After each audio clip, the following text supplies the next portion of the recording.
ఏ పేదవాడికైనా కూడా ఒక్కటంటే ఒకటి నువ్వు చేసిన మంచి స్కీము ఏదైనా ఒక్కటైనా పేదవాడికి గుర్తుకొస్తుందా అని అడుగుతా ఉన్నాడు.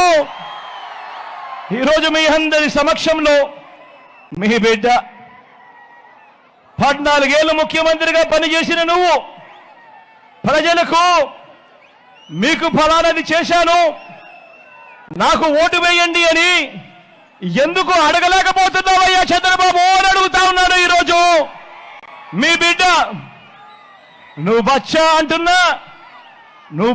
అంటున్నా మీ జగను ఈరోజు ప్రజల ముందర నిలబడి నేను ఫలానిది చేశాను, ఇంటింటికి మంచి చేశాను, చేసిన మంచిని చూసి మీ ఇంట్లో మంచి జరిగి ఉంటే మీ బిడ్డకు మీరే సైనికులుగా నిలబడండి అని చెప్పి మీ బిడ్డ పిలుపునిస్తా ఉంటే, మరి 14 ఏళ్ళు ముఖ్యమంత్రిగా చేసిన నువ్వు నీ పేరు చెబితే ప్రజలకు గుర్తుకొచ్చేది ఒక్కటంటే ఒక్కటైనా ఉందా చంద్రబాబు అని అడుగుతా ఉన్నా.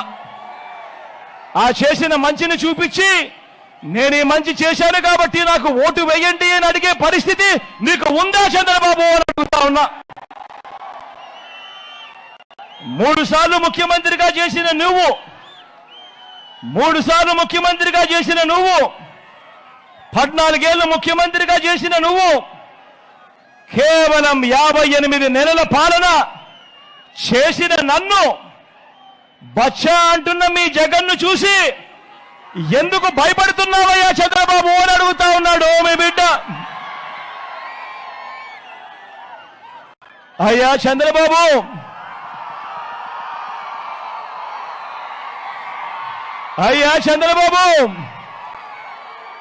నువ్వు నిజంగా అంత పుట్టింగివే అయితే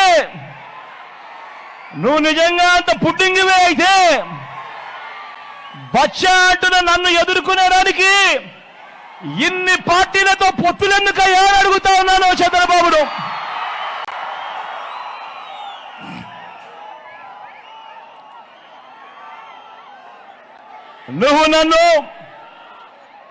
నువ్వు అంటున్న నేను బచ్చానే అయితే ఇంటింటికి సేవలందిస్తూ నేను తెచ్చిన గ్రామ వార్డు సచివాలయాలు 60-70 ఇళ్లకు వాలంటీర్ల వ్యవస్థ, రైతన్నకు చెయ్యి పట్టుకుని నడిపిస్తూ రైతు భరోసా కేంద్రాలు, గ్రామంలోనే విలేజ్ క్లినిక్లు, నాడు నేడుతో బాగుపడిన ఇంగ్లీష్ మీడియం బడులు, గ్రామంలోనే ఓ మహిళా పోలీసు, గ్రామానికే వచ్చిన ఫైబర్ గ్రిడ్, గ్రామంలో నిర్మాణంలో ఉన్న డిజిటల్ లైబ్రరీలు. మరి ఇవన్నీ 14 ఏళ్ళు ముఖ్యమంత్రిగా పనిచేసిన నువ్వు ఎందుకయ్యా తేలేకపోయావు చంద్రబాబు అని అడుగుతా ఉన్నాను. ఈ రోజు మీ బిడ్డ మీ అందరి సమక్షంలో. అయ్యా చంద్రబాబు, నువ్వు బచ్చా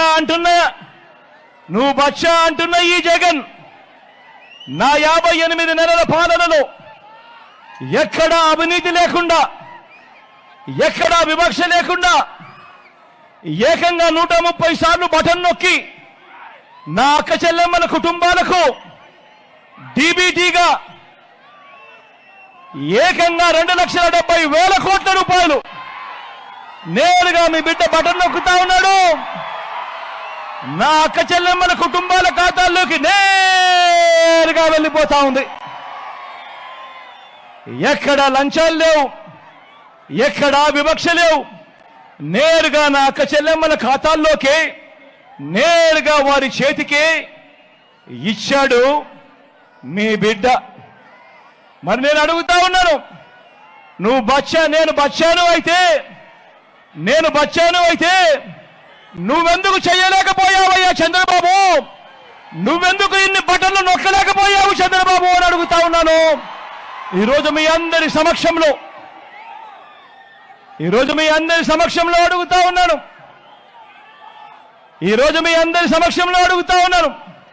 నేను బచ్చానైతే ఒక అమ్మఒడి గాని, ఒక చేయూత గాని, ఒక ఆసరా గాని, ఒక 0 వడ్డీ గాని ఒక రైతు భరోసా కానీ, ఒక ఈబీసీ నేస్తం కానీ, ఒక కాపు నేస్తం కానీ, ఒక వాహన మిత్ర కానీ ఇంటికే పెంచి ఇస్తా ఉందా అవ్వ తాతల 3000 పెన్షన్ కానీ, ఓ నేతన్న నేస్తం కానీ, ఓ విద్యా దీవెన కానీ, ఓ వసతి దీవెన కానీ, ఓ జగనన్న తోడు కానీ, ఓ జగనన్న చేదోడు కానీ, ఓ మత్స్యకార భరోసా కానీ, ఇలాంటి పథకాలన్నీ కూడా నువ్వు బచ్చా అని అంటా ఉన్నా మీ జగన్ చేసినప్పుడు నువ్వెందుకయ్యా 14 సంవత్సరాలు ముఖ్యమంత్రిగా ఉండి నువ్వెందుకయ్యా ఇలాంటిది ఒక్కటంటే ఒక్కటి కూడా చేయలేకపోయావు అని అడుగుతా ఉన్నాడు మీ బిడ్డ.